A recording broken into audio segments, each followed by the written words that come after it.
I'm Charlie Behrens, and this is The Dark Side Of. You know, the question all online daters ask themselves as they swipe right is this person really who they say they are? And we've all heard online dating horror stories, but Acacia's story goes far beyond a bad date. I just don't understand how a human being can turn around and hurt so many people like that. She was scammed out of thousands of dollars, and the worst part? She wasn't the only victim. Wilson Jackson targeted single women on social media and on dating sites, luring them with dinners and promises of a relationship. So now let's hear directly from the woman who lived through it.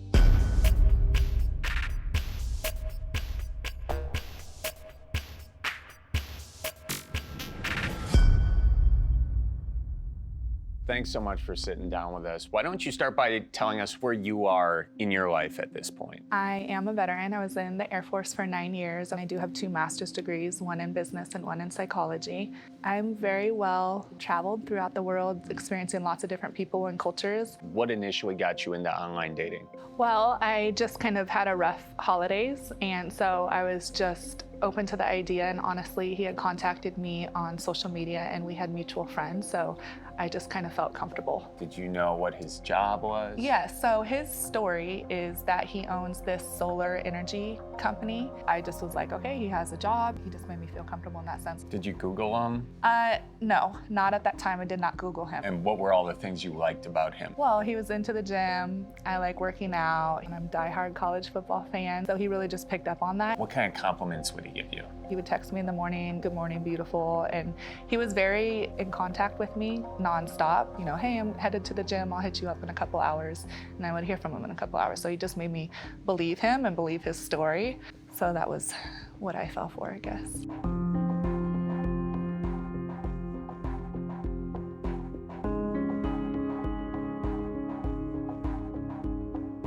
How long did your relationship last? I wouldn't call it a relationship, but we were probably talking for almost 3 weeks before I flew out to see him. And how did that come fly out and see me conversation go? So I remember that Friday morning, I was literally in bed and he was like, what are you gonna do? I'm like literally staying in my bed all day. And so he's like, well, let's get you a ticket. And I even went and got my hair done. And I remember being all excited and he sent me the tickets via text message. So I packed some stuff and I went to the airport and they said that the ticket wasn't good. And so, of course, I texted him right away and said, hey, they're saying the ticket's not good. So I'm like, what do you want me to do? He said to go ahead and get the ticket myself and he would reimburse me once I got there. And so I went ahead and purchased the ticket.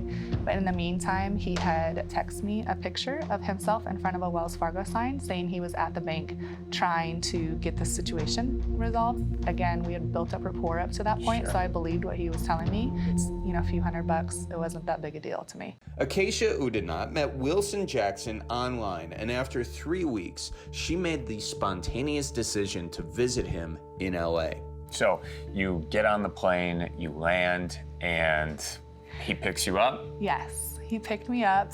And I remember being all nervous, you know, because it was my first time meeting him. And he was a gentleman. He got out of the car, he opened the door for me, he loaded my bag in the back. We ended up going to the movies, talked in the car, got to the movie theater, he paid for my ticket. He didn't try anything, he wasn't aggressive. And then we went back to his house. It was a 1-bedroom, 1-bath apartment, but it was decorated very nice. He had nice furniture, nice clothes. Everything to me in my head added up at that point. And I stayed the night. He cooked me breakfast, so we had a nice morning. And then he took me back to the airport. So how did he steal your financial information? I took a shower, and while I was in the shower, that's when he went in my wallet. And he took pictures of my credit cards and debit cards, the fronts, the backs, my ID. All my financial information was in there, as well as my checkbook. He had taken checks from the center of my checkbook. He had my address, he had my date of birth, he had my first, middle, and last name. He had everything that he needed to be able to do anything with my ID, essentially. When did you realize something was wrong? I flew back, and I remember on the way back when he took me back to the airport, he had to get gas. And for whatever reason, I looked on my maps just to see like the general area that we were in. And thank God I did, because that eventually comes into play. But he flew me home, he said touch base with me, I did. That Sunday morning, he texted me like, good morning, beautiful. And I said good morning back, but then we didn't message each other like the rest of the day. Monday morning I woke up, and that is when there was almost $3,000 missing out of my account. and there was 3 charges. The first charge was to Wingstop. The next charge was $2,500 using Square Cash. And then there was another charge for a plane ticket. So of course I called my bank and I said, hey, this isn't me. Right away, I just knew it had to be him. So when you see these charges and you're putting these pieces together, how do you feel? I was just livid. I'm like, how dare you? I work hard for my money and I'm independent and I rely on myself. So yeah, it sucks to have, just right under $3,000 missing from your account. So where do you go from there? At that point, I had filed a police report in Scottsdale, and Scottsdale was telling me to contact the police here in LA. And then I just got creative. I got on Google Earth.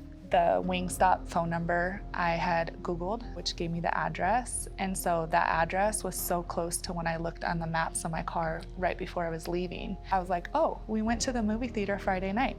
And so I just started looking for movie theaters in, any direction from the Wingstop. And the first movie theater I saw on Google Earth, I just knew it was it. So then that led me to trying to figure out where I lived, because I remember when we left the movies, we only drove for a couple of minutes. I remember when I was in the apartment, it was a little bit noisy. So I was trying to look for a building on corner of 2 main streets with parking underneath the garage, and probably like the 5th or 6th building that I found, I was like, oh my gosh, that's the parking. So I called the apartments and I asked if they had somebody living there by the name Will Jackson, and they said no. And then at that very moment, that's when it dawned on me that I didn't even know his real name. Wow. So did you call the LAPD at this point, or? Actually, so how I tracked down who he was, although he had blocked me on social media, he still had his accounts active. And so I had one of my girlfriends download a bunch of his images. And then from the MTV show Catfish, I learned how to do a reverse search and image drop. So I image dropped a bunch of his pictures off of social media. And probably the 10th or 11th picture, I got a hit. And it led me to an email account, and it had his picture, but it had the name Sincere Jackson. So then I Googled Sincere Jackson, and that led me to a police article out of Florida that he was wanted for credit card, debit card scam. And here it was, a picture of him. Wow. And so that's how I found out who he was. And then I read through all the comments on that article, and there was a bunch of his arrest records. And then there was a comment by Detective Crazier, and she said, hey, if you think you're a victim of his, please contact me. And we talked, and she told me that I was victim number 8. And she said, as soon as I had 10 victims, I'll go ahead and arrest them. After being scammed by the person she was online dating, and with no legal recourse, Acacia took matters into her own hands. How long did it take until there were 10 victims? I was going to do whatever it took, and I just started researching, and I eventually found 10 victims in a matter of like 2.5 to 3 weeks. So we went from 8 victims to 18 victims. Wow. I did so much work on this case that I was named a police agent, just because a detective has come directly to me asking me for specific help looking up people that are involved or tied to the case in one way or another.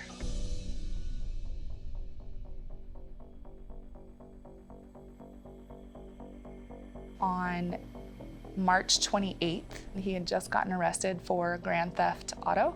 He showed up to court for his preliminary hearing, and they surprise arrested him and added 19 felony charges. So what name was he using? When I met him, he was using Will Jackson, which led me to different aliases, but he also uses The Truth, and he also uses Sincere, but his real name is Wilson Edward Jackson.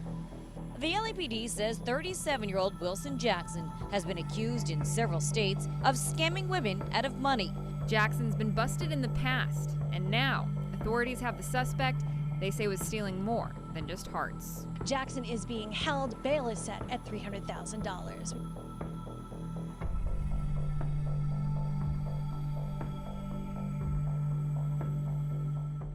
Do you think 20 years is enough? I wish that he could just be in jail and never have to harm another person again. Even walking into court and looking at me, I don't know if he knew who I was because he has so many victims. But then the next time I showed up in court, I sat in the exact same seat and he walked in with this little smirk on his face, and I'm disgusted by him. I just don't understand how a human being can turn around and hurt so many people like that.